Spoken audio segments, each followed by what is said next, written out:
Four companies control roughly 85% of all the beef processed in the United States of America. That means almost every burger, every steak, and every pack of ground beef in your grocery cart pass through their hands. And according to lawsuit after lawsuit, those four companies have been accused of quietly working together to rig the price of your dinner. This is the story of America's meat cartel, the ranchers it's crushing, and the money it's pulling straight out of your wallet. Their names are Tyson Foods, JBS, Cargill, and National Beef.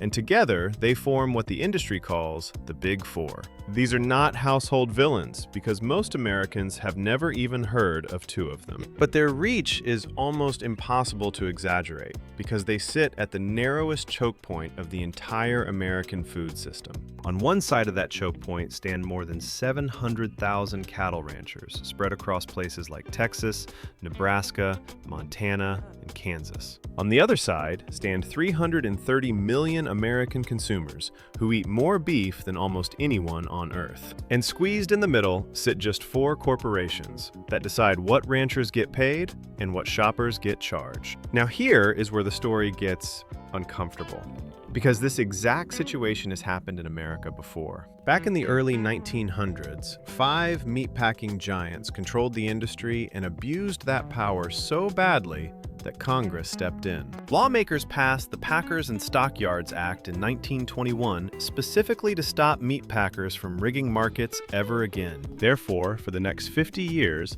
the industry stayed competitive, and in 1977, the four biggest packers controlled only about 25% of the market. But then came decades of mergers, buyouts, and consolidation that regulators waved through one after another. By the 2010s, four companies controlled around 85% of fed cattle slaughter in the entire country. America had rebuilt the exact monopoly problem its grandparents' generation passed a federal law to destroy. So what does that concentration actually mean for the rancher raising the cattle? Here is the number that explains everything. In the 1970s, ranchers took home more than 60 cents of every dollar Americans spent on beef. Today, that share has collapsed to somewhere around 37 to 39 cents. The cow did not change, and the work did not get easier, but the middleman's cut nearly doubled. Therefore, ranchers started going broke at a staggering pace, and America has lost hundreds of thousands of cattle operations over the past few decades. The national cattle herd has now shrunk to its smallest size since the early 1950s. Think about that for a second, because it is genuinely wild. The country eats more beef than ever,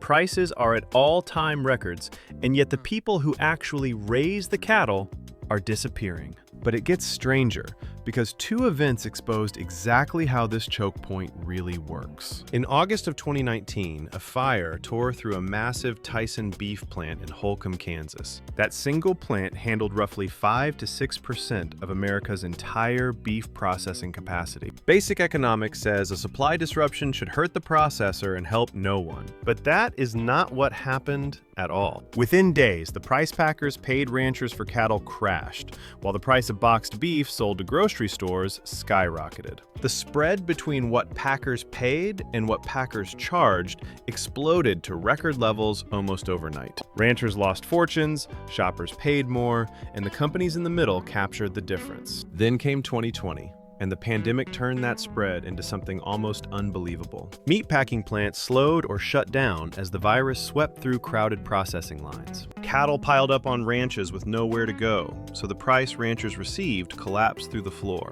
But at the exact same moment, grocery store beef prices surged to record highs for American families. The gap between live cattle prices and retail beef prices reached the widest levels ever recorded. Farmers were losing money on every animal, while the packers in the middle posted some of their best margins in history. Members of Congress from both parties demanded investigations, and the Department of Justice sent subpoenas to all four companies. Even the White House publicly accused the meatpacking industry of pandemic profiteering at the expense of working families. Now, the companies have always denied doing anything wrong, and that denial matters legally, but the lawsuits kept coming. And more importantly, the checks kept getting written. JBS paid $52.5 million in 2022 to settle claims from grocers and distributors, and later agreed to an $83 million settlement in a class action brought on behalf of cattle producers themselves. Tyson followed with an $82.5 million settlement of its own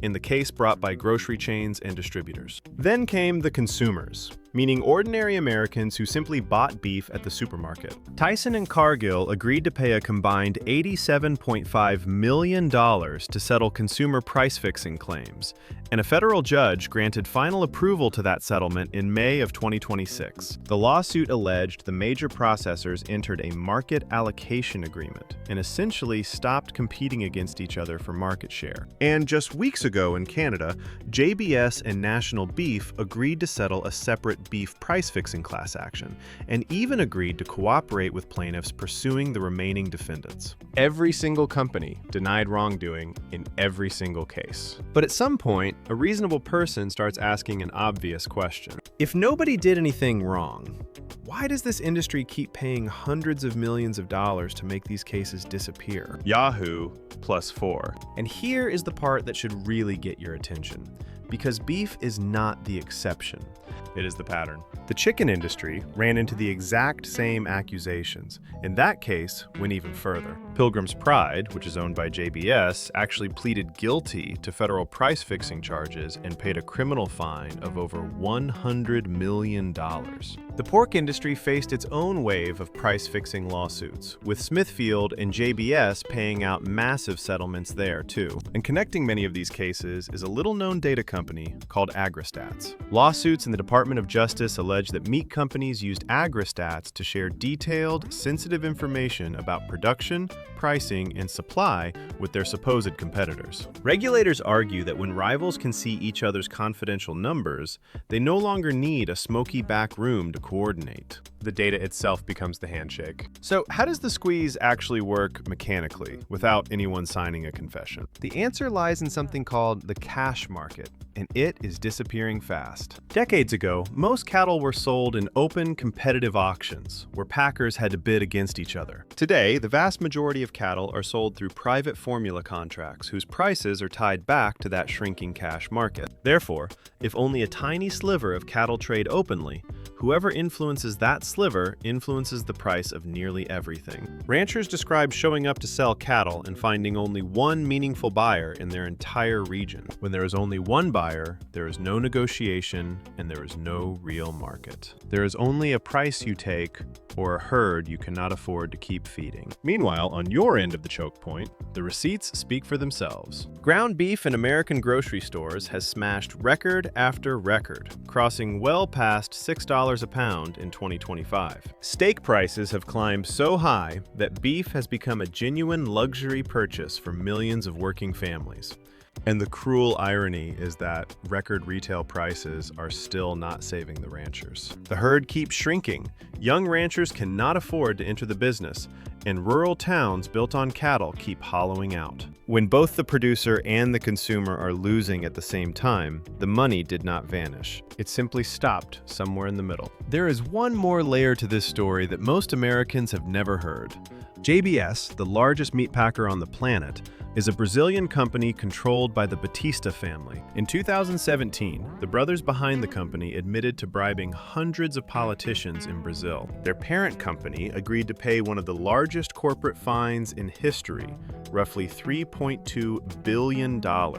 Yet that same corporate empire went on to expand its grip on the American food supply even further. The company that admitted to one of history's biggest bribery schemes now helps decide what an American family pays for Sunday dinner. So what happens now, and is there any way out of this? Washington has started paying attention, with the Department of Justice probing the industry and lawmakers pushing bills to force transparent cattle prices. New independent processing plants are being built with government support to create actual competition. And some ranchers are fighting back directly by selling beef straight to consumers, cutting the cartel out entirely. But history offers a warning here, because America broke up the meat trust once before, then spent 50 years watching it quietly rebuild itself. Concentration is patient, And it counts on ordinary people never looking at who stands between the ranch and the register. Because that is the real lesson buried inside this entire story. The price on that styrofoam tray was never just about supply and demand. It is the output of a system